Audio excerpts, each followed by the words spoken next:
Hello major, मैं पठान बोल रहा हूँ।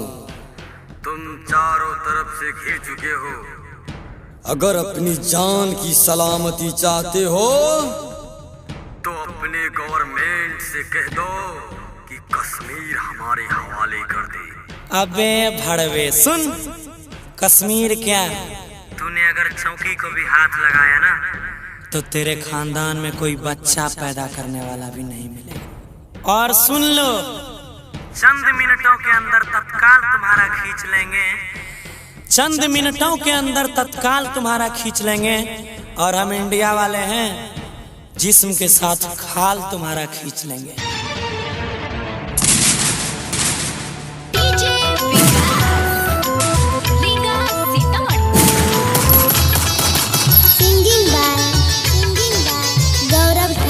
जिंदे दफनई बौरे तोरा सुन ले खोली कान के।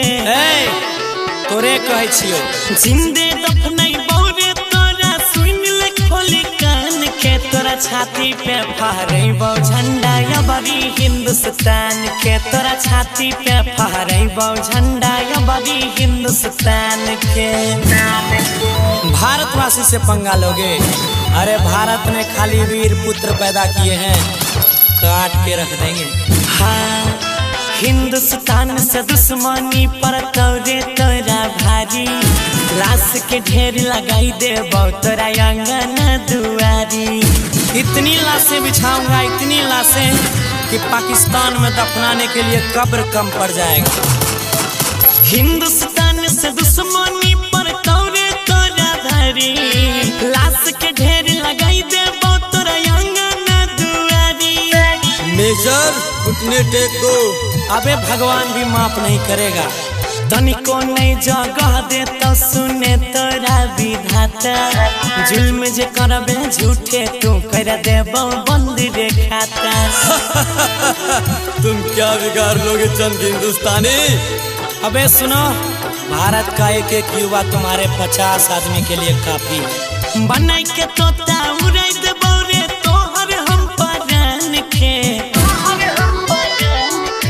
बनाई के तोता उड़ाई देबो रे तोहर हम परान के। तोरा छाती पे फहरैबौ झंडा या बड़ी हिंदुस्तान के। तोरा छाती पे फहरैबौ झंडा या बड़ी हिंदुस्तान के।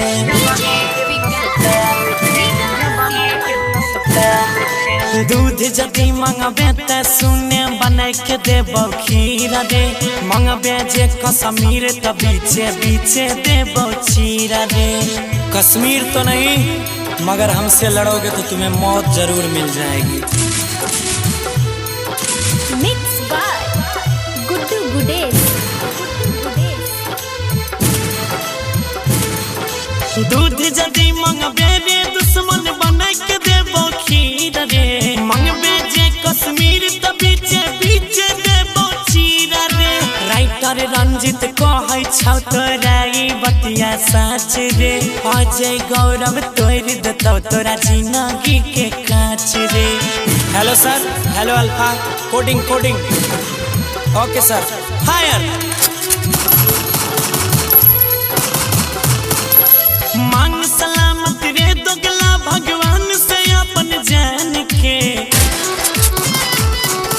मांग सलामत रे दोगला भगवान से अपन जान के। तोरा छाती पे फहरैबौ झंडा या बड़ी हिंदुस्तान के। तोरा छाती पे फहरैबौ झंडा या बड़ी हिंदुस्तान के।